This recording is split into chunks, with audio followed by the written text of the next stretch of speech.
Joined by Congresswoman Marsha Blackburn of Tennessee, Republican of Tennessee, and Congresswoman Debbie Wasserman Schultz, Democrat of Florida. We have to realize this group that made this recommendation, this isn't some outside group. This is a part of HHS. And when you look at the 118, when you look at the 100, no, it is a part of HHS. And when you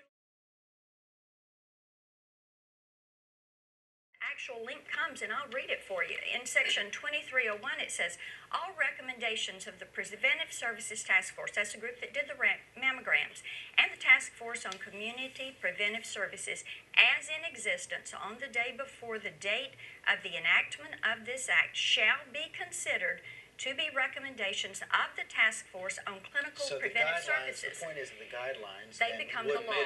They become the law, the mandate. No, they would not be. And as a breast cancer survivor, I came out against these recommendations. Every major cancer organization has come out against these recommendations. The task force language in that bill actually makes sure that preventive services like mammograms and colonoscopies and other cancer screenings would be free.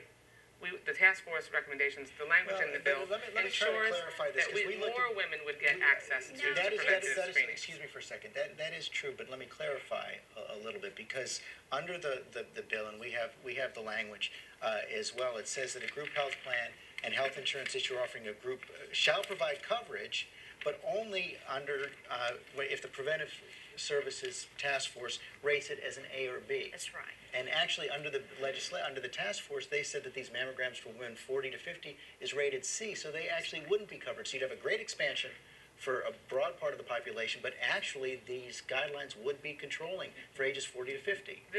This task force's recommendations are simply recommendations. They aren't controlling. As a physician who's been out there in this, they aren't going to be binding. Their recommendations. Well, but the language here says they wouldn't be binding.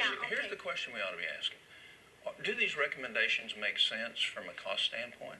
Absolutely. From a cost standpoint, they're right. You look at the statistical analysis, they make sense. From a patient standpoint, they're atrocious. And that's the problem with a bureaucracy stepping between a physician and their patient.